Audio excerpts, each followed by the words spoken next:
Hello you guys, welcome back to my channel. My name is Alejandra. So today you guys, we are sitting in my living room because we are having a story time. I'm going to share with you guys a story that's really important to me because it's something that has really motivated me to continue to live my life after being diagnosed with scleroderma. So in a month and a half, I am going to celebrate my 11-year anniversary with scleroderma. Yes, it's been 11 years since being diagnosed with scleroderma. It's so crazy because I feel that I have lived my whole life with scleroderma, even though it's only been 11 years. But throughout these 11 years of being diagnosed with scleroderma, a lot of things have happened. I think that's what it feels like forever. But I am celebrating my 11 years of being diagnosed with scleroderma. So I'm going to tell you the story about Landon. Landon is my nephew, as you guys might know from my other videos where I go to see him play and they're in my house. So let me start out with saying that I have one nephew, Landon, and two nieces, Amy and Mel, and those kids mean the world to me. They are my everything. I love them so much. The three kids are my biggest motivation in life to continue to fight against scleroderma. Whenever I have a hard day, whenever I feel like giving up, I always remember myself that I have three kids that I need to fight for. Even though they are not my kids, they're my brother's kids, but I feel like they are my kids. I have taken care of those kids since Landon was born, actually, and we'll begin in a little bit of how Landon became so important to me. So I have lived with them since they were born, and one of the reasons why we didn't move with my husband was because I didn't want to leave the kids. You know, I was, no, I still am really attached to them. They mean everything to me. So when, obviously I got married, we were supposed to move, and it was hard because I didn't want to leave them. And one of the reasons why we kept pushing to move out was because of them, until we were like, we have to move. Like, we have to, we're married, we have to have our own place. And when we moved into this place last year, it was really, really hard for me to not be with them every single day, not be with them when they came home from school, for them to be in my room all the time. It was really, really hard. Obviously, it was some adjustments that were going to happen, but those kids are still in my life. I go see Landon play soccer. They're here when they don't have school, on their vacations, they're here. I call them, I text them all the time. Obviously, it was not like, I was gonna forget about them, but it was really hard. I'm not gonna lie, it's still hard. It's still hard to not have them every single day. But like I said, they're not my kids, they're my brothers. But let's begin with the story. I just wanted to let you guys know that the three of them mean the world to me. It's just that today's story is gonna be about Landon. So I got diagnosed 11 years ago in 2012 with scleroderma. I get diagnosed in March. So you guys know the whole process that I went through with my depression, anxiety, and all the changes that were happening in my life because of scleroderma. So when I was going through my anxiety, my depression, especially my depression was right when I got diagnosed with scleroderma, when my whole life changed, my body changed, and I had to stop going to school. I was going to school for child development, so I had to stop because I just couldn't go anymore. The year that I went to college was one of the hardest years of my life because I was already sick. I was just still not diagnosed with scleroderma, but I had all the symptoms. I was just being tested to see what was going on with me. So I get diagnosed in March 2012, and Landon was born in September 2012. So Landon is born, and he is my first nephew. So obviously I was super excited. It was a baby coming into our home. It was just a blessing in our life. So Landon is born in September. My brother and sister-in-law, obviously get, months off so they can be with him and everything. And then it was time for them to go back to work. And obviously, who was gonna take care of Landon? Landon was gonna go to a place where they were gonna take care of him. And I decided that I wanted to take care of Landon. I said, let me take care of my nephew. Was I gonna be able to do it? I didn't know. I had I had no idea if I was gonna be able to take care of a 4-month-old baby, especially because by then I was 19. I had no idea. I mean, I kind of knew because my mom is a nanny, so I kind of knew how to take care of babies, but it was all new.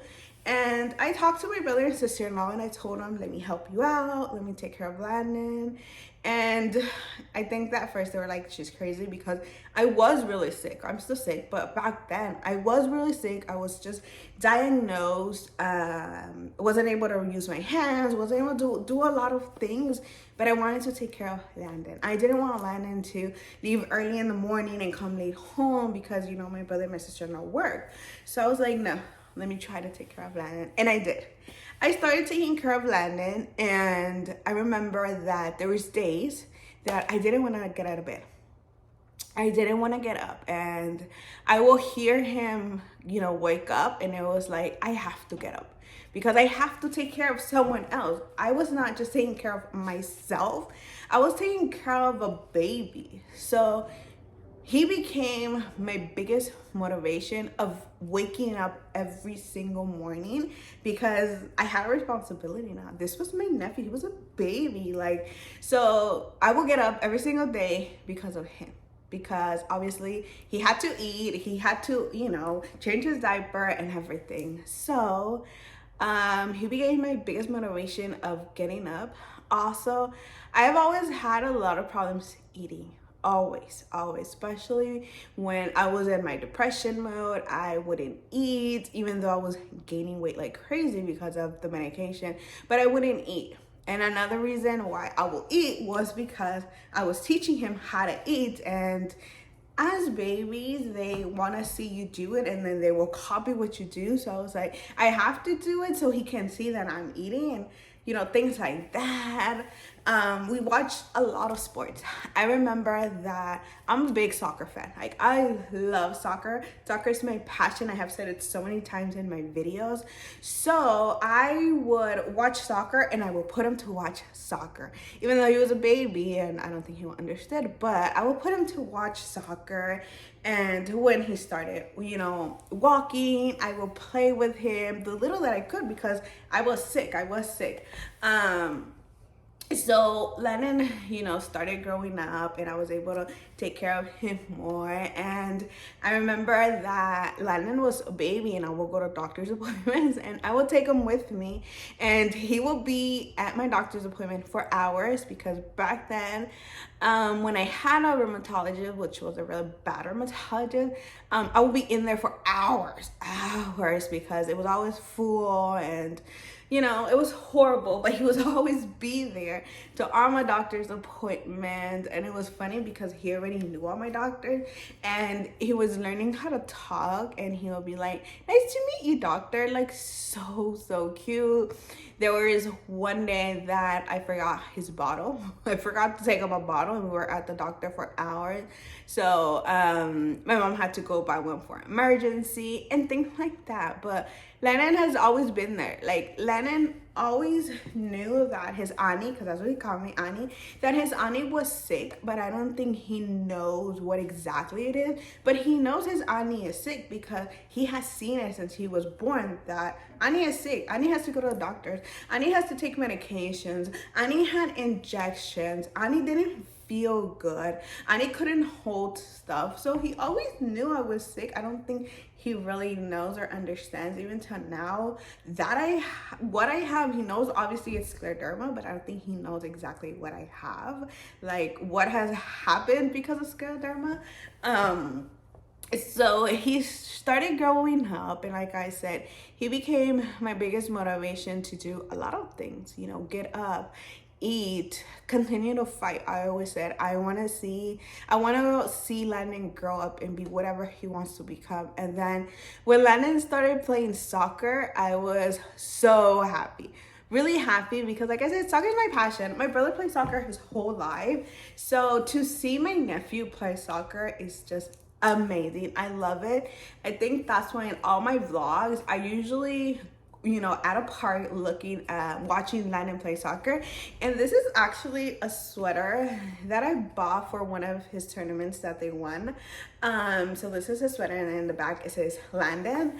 Landon just became everything to me. Landon became my motivation. Like I said, Landon's not my son, but to me, he's like my son. He means everything to me.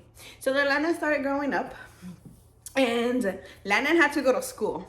And oh my God, I remember that when Landon needed to start to go to school, I was like, I'm going to stay alone again, because Landon was just with me the whole day. No one was home. My husband worked, my mom worked, my brother worked, my sister-in-law worked. So there was no one else at home but me and Landon.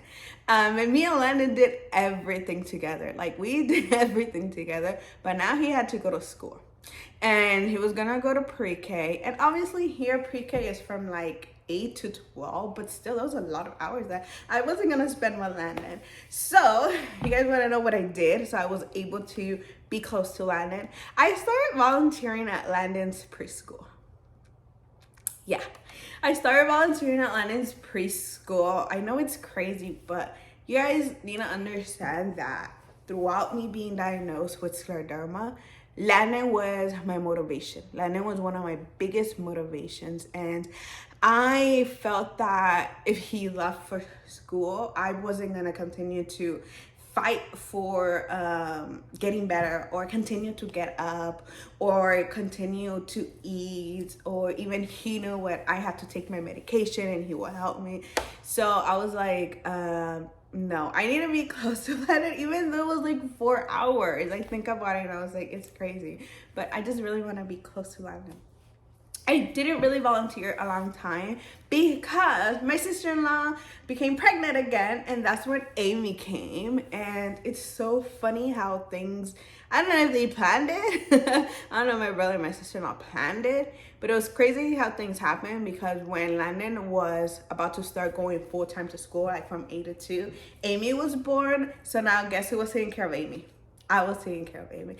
And then Amy became what Landon was when Landon was born, my biggest motivation, the person that I had to get up for, to take care of, someone that I had to feed.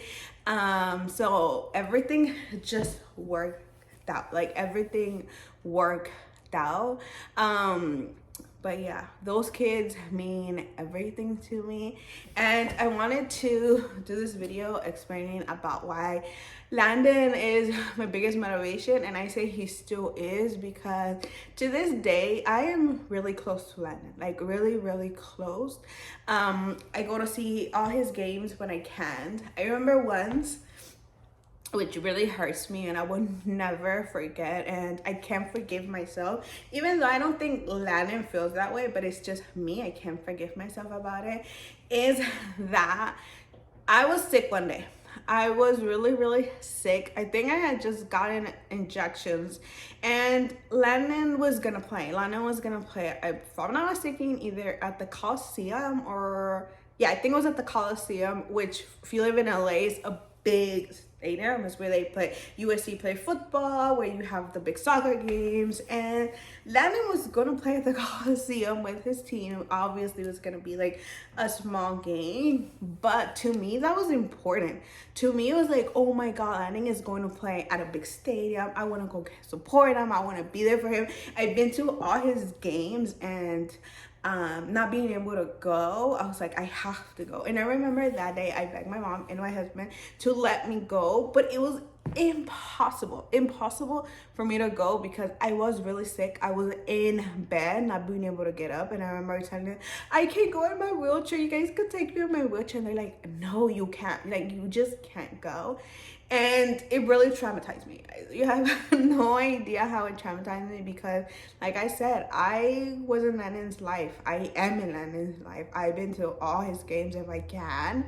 I try not to miss any, and not being able to go to what I thought it was an important game, even though for him it was just, a small game at a Coliseum. But to me it was important not being able to go really affected me. And from that day, I promised myself I'm going to go to every single game, regardless of how I'm feeling. Obviously I can't go if, you know, I'm in bed or if I'm at the hospital or something like that, but I promised myself that even if I wasn't feeling good, but I was still able to get up, I was still gonna go to this game. And that's what I've been doing, you know. Even though I don't feel good sometimes, I go, and you know, it makes me happy going, even though his games are so stressful, because like I said, I love soccer. So to me, soccer is not just like the kids are just playing. To me, soccer is like, you know, we taught Landon to love soccer the way that we did, and to love the sport, and to, you know, play like, you know, a professional, because we really want him to become a professional. I hope he does one day.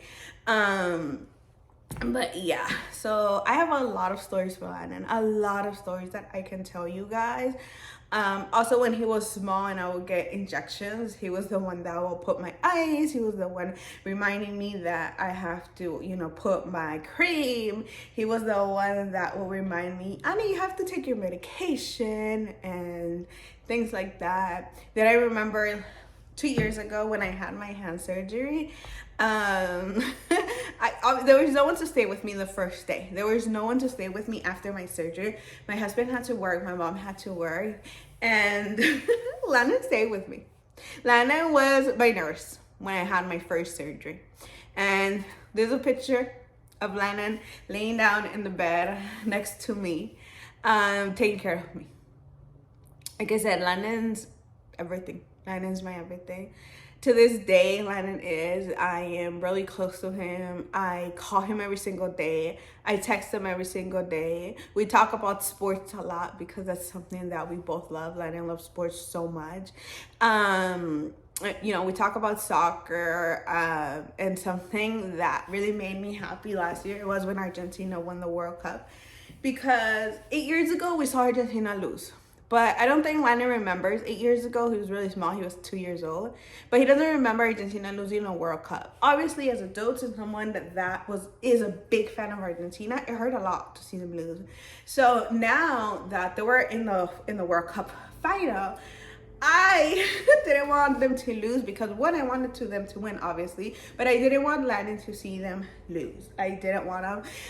We watched one game together because, like I said, the games are really early in the morning, or if they were late, he was in school. So we saw one game together, and we suffered. That's when they were in the semifinals and they went to penalty shots, but we suffered. I remember that it was time for us to eat lunch, and we were going to eat, and the game just started getting like really intense. And I'm the kind of person that if I'm watching a game, I can't eat. I just can't. The food doesn't go down. Like, I have to wait. I have to eat before or after the game, because like I said, I get really intense. Any game. So I remember Landon was telling me, Annie, I can't eat. I'm really nervous. And I'm like, wow, this kid loves soccer the way that I do. Like, he feels it like we do. So, you know, I know how nervous he was. And when I called him, because we didn't watch this game together because we don't live together no more. So I called him right when they won. He was crying, and I was crying too, because obviously it's my team. But to see this 10-year-old boy love soccer, love Argentina the way that we do, cried because they won the World Cup, just made my whole year worth it. Last year was a really hard year. I went through so much, especially being at the hospital, which I have never been at the hospital for so many days. But seeing that boy cry for a team that I love so much just made the whole year worth it. But yeah, to this day, Landon is always around. You might see him in a lot of my videos. When, like I said, when I go see him play soccer, when I go to his tournament, Landon is always in my house whenever he can. One of the reasons why we got an extra bedroom was so we can have room for the kids. So whenever they wanted to come over, they will have their room. We call it the game room, but obviously it's a room for them. We have a bed for them, you know. We have all the systems so Landon can play. We have like Amy's toys. We just have all the things. We have clothes for them, you guys. We just want them to feel comfortable in our house because, like I said, it was hard for me. It was hard for me when we had to move. But I'm just happy that even though we don't live together, that we're still, together like we were before, even though I'm not able to see them every day. But I can call them. Landon has his phone out. Amy has her phone. And, we call and text each other. So, okay, a lot of things about Landon. But why did I do this video? The reason why I did this video was, I know it's a really long video, but the reason why I wanted to do this video was because you would never think that a baby will be your biggest motivation in life. You would never think that a baby is gonna be the person that's gonna help you come out of your depression. Never. I think you don't expect it. You will, I would expect it more, even though my mom helped me so much. My husband helped me a lot, but just the connection that I had with Landon really, really helped me. And to this day, like I said, to this day. So I wanted to share my story with Landon because just so you know that you don't know where you can get that motivation to keep fighting. You don't know. Look for it. Look for what helps you, what motivates you to keep going on in life. You have to know, like I said, if there's certain people, even though they're not your kids, because Landon and Amy are not my kids, but I love them like they're my kids. And they are my biggest motivation. They're, the ones that every day, I said, I need to fight for those kids. I want to see them grow up and be whatever they want to be in this life, and I want to be able to be them, to help them, to support them. So look for what motivates you. Look for the people that help you. And yeah, like I said, it's just been a long video. I just wanted to share my little story time about Landon. Like I said, obviously Amy and Mel mean the world to me as well. Amy helps me in other ways. Amy is just crazy, like crazy. She's so funny. I think I connected more with Landon, one because he's a boy, and two because Landon really reminds me of myself. The way now he's not like that anymore. He's coming out of his shell more, but I'm a really quiet, shy person, and Landon is exactly like me when I was little. Landon even looked like me when he was a baby, which is so funny. But yeah, my kids mean the world to me. I love them. I know they're probably gonna watch this video. Landon, if you're watching this video, remember that I love you so much. Thank you for being that special boy in my life. Thank you for not changing, for being the sweetest boy you can be. Never change, never change. Continue to be yourself. Remember that I'm always gonna be here for you, that I'm always gonna support you, that I'm always gonna be in all your games. I'm always gonna be your #1 cheerleader. You know that I love you so much. Amy as well. Amy, if you're watching this, you know that I love you. You are my kooks. You are my princess. You are my hurricane, because like I said, Amy is crazy. And I love her so much. Mel, obviously she's big and she's becoming a teenager. I can't believe Mel is so big now. It's so crazy. These kids are growing up so fast, but I'm so happy that I'm able to be in their life, and I'm going to continue. I promise the 3 of you guys that Annie is going to continue to fight. Annie is not going to give up. Annie is going to get better so she can be in your lives forever. And yeah, thank you guys for watching this long video. I hope you guys enjoy it. Don't forget to give it your like, subscribe down below, leave any comments if you want to get to know me more or more about scleroderma. Let me know what kind of videos you guys want me to record. I am vlogging a lot. I will do a lot of story times. I have a lot of stories to tell. Like I said, it's been 11 years of being diagnosed with scleroderma. Don't forget to follow me on Instagram so you guys can see all the pictures that I post with my kids, and just an update of what I'm going through. I posted more on my Instagram, and I'll see you next time. Goodbye.